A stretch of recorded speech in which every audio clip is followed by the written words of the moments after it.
Hello everyone, and welcome back to the Board Gaming Doctor. My name is Phil, and I'll be your Board Game Doctor today. In this episode, I give you my first impressions of Thunder Road Vendetta, a game designed last year, 2023, and kickstarted last year, which is now currently on Kickstarter again for a new expansion. More on that later.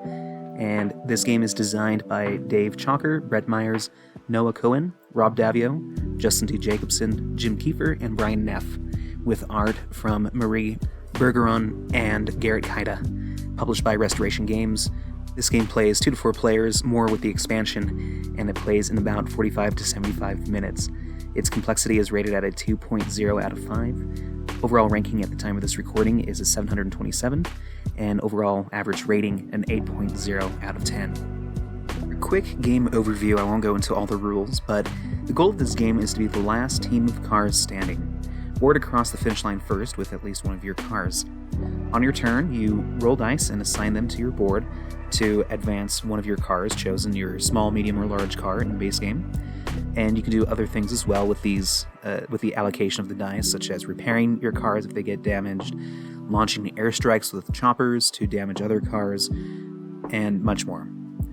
You need to avoid terrain obstacles and smash into your opponent's cars to send them randomly away and hopefully take them out of the race, and watch as chaos ensues as you roll dice and try to win this race, or be the last one standing. For game highlights, the first thing that stands out about this game is that it has a lot of chaotic dice rolling.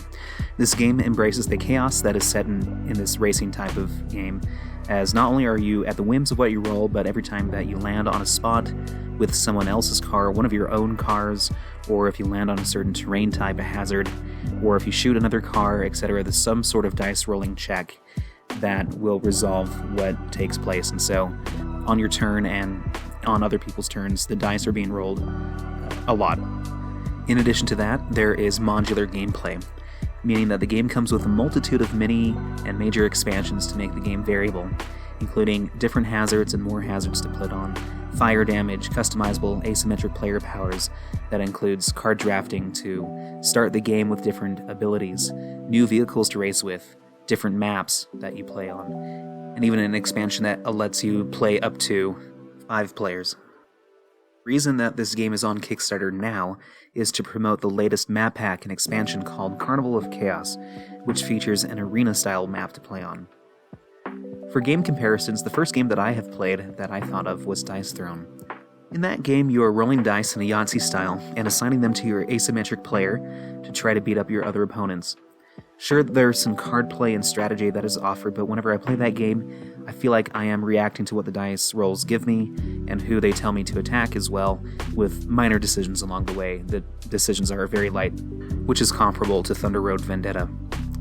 The second game or experience that I thought of was Dungeons & Dragons. I feel like not only is everything mediated in Dungeons & Dragons through dice rolls, there is an element of role-playing that can happen with Thunder Road Vendetta, where people get really invested in what is going on with the board game, just as you would with Dungeons & Dragons. The next game is Ready, Set, Bet. This is another party game from John DeClaire that I haven't played yet, and it was released recently.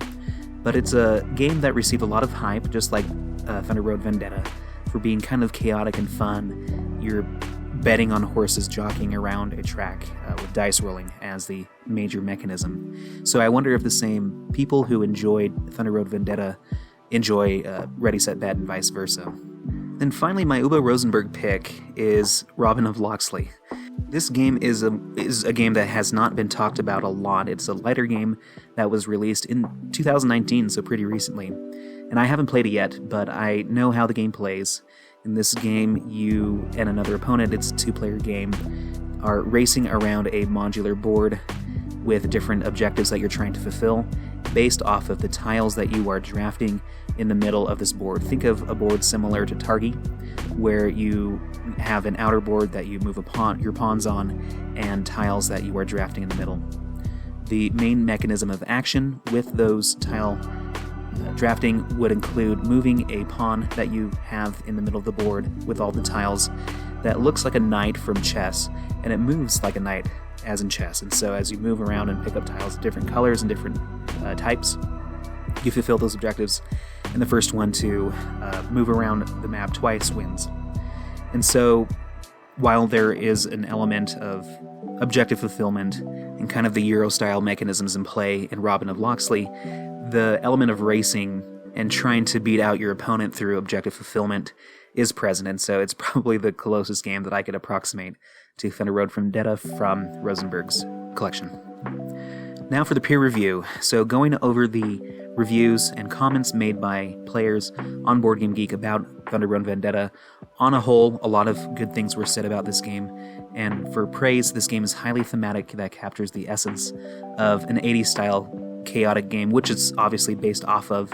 This is a restoration game, which takes a game from earlier on, say in the 60s, 70s, 80s, and so on, and modernizes it with, added rules, but keeps most of the original game intact, which it does here. And so, to a lot of people, it brings back that nostalgia of games that were popular back then, and with the modernization, it feels like it's a great add, and it feels fresh to play nowadays. The game feels quick to learn, it's quick to play, relearn, and bring back to the table, and brings a lot of laughter to the table as well, and those who are playing with it. It sets out to be a very light and fun-forward game, which it does accomplish for a lot of people. The components are pretty great too, and the table presence is inspiring. There are some concerns though, so some people mentioned that the high luck factor, which is inherently present with the dice rolls, is prevalent in the game, and to those who do not like that as much, it may not be the right fit. There are some people that say that this version is more luck-driven than the original game. Despite the customization and the modules that you can incorporate with the game, there were some that said that the replayability wasn't there for them, and the game feels kind of samey after just a few plays. Then finally, there is the aspect of player elimination, and especially at higher player counts, that may mean the game goes on for a bit before it's completely over, while you, perhaps having crashed out, are left to observe the other players play the game. So for my first impressions, I take this game for what it is. It's a light experience that is inclusive to folks both in and out of the hobby, with lots of highs and lows dependent on dice throws. That's what the game intends, and I appreciate it for that. My game experience in the lighter, more social sphere types of games consist of Dungeons & Dragons mostly, as well as social deduction games like the Resistance Avalon. When I'm in the mood for a more purely social experience, I turn to those games, and when I want a board game that has more of a thematic presence rather than a mechanically Euro-style experience, I tend to turn towards games where I enjoy the IP, such as Lord of the Rings, like the Lord of the Rings living card game or War of the Ring the card game, and other games that are similar to that. If you've listened to my top games of all time, you won't find these highly thematic games high up on my list, despite the enjoyment that I do get with good thematic integration in my games, because I find myself tending to be playing more games that are Euro-style nowadays with the groups that I play with. And even with players who want a lighter experience, they tend to be playing games like Azul, Clank, Citadel, Seven Wonders, and more of those styles of games. So going into my thoughts on Thunder Road Vendetta, I didn't have a background with the original game, first of all, or would have chosen it as my first choice to play based off of my experience and my go-tos with board game choices these days. But I did want to see if it lived up to the hype that it received last year by reviewers and by its ratings on Board Game Geek. That, in addition to me putting it on the poll, and for a lot of you listeners voting on my review and play of Thunder Road Vendetta, it being one of the most highly rated games from last year, I wanted to try it out and see what it was like. I came away with a pleasant experience, but I think I side with the people who feel this game isn't immediately replayable, more so in the fact that this is a game that feels good pulling out every once in a while, maybe once or twice a year. It's easy to relearn and get to the table, which I do appreciate, but I don't think there's enough for it to be like a weekly or a monthly type of game. But time will tell with the modules and expansions to see if there is enough customization and depth to this game that will make it feel fresh every time I would pull it out, or potentially pull it out at a faster rate. In addition, I feel like the game is a little too long for what it sets out to do. Mind you, it's not terribly long, it only plays in about an hour, but especially at that higher player count, if you incorporate a fifth player as well, I still would want my experience to be about a half hour tops for this type of game. But with that higher player count, I can see this being a little bit longer and taking about an hour or even longer to play.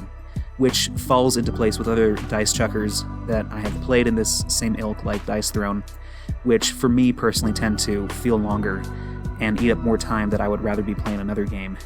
And finally, the fact of player elimination is somewhat of a concern to me personally, because I do tend to host a lot of game nights, and so I'm unofficially in charge of others having a good time as we play a game. I often teach the game and help others along the way.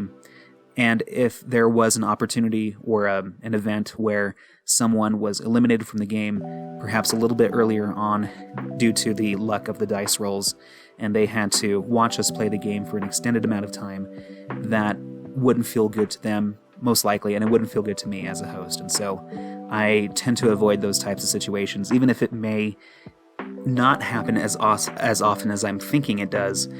The opportunity and the potential for it to happen is still a slight turnoff for me.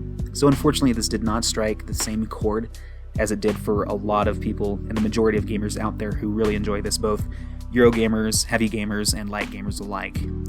But I would be happy to play it again if I'm in the right mood and with good company. So those are my first impressions of Thunder Road Vendetta. Thank you for consulting with me today, and hope that you schedule an appointment with me real soon. Take care.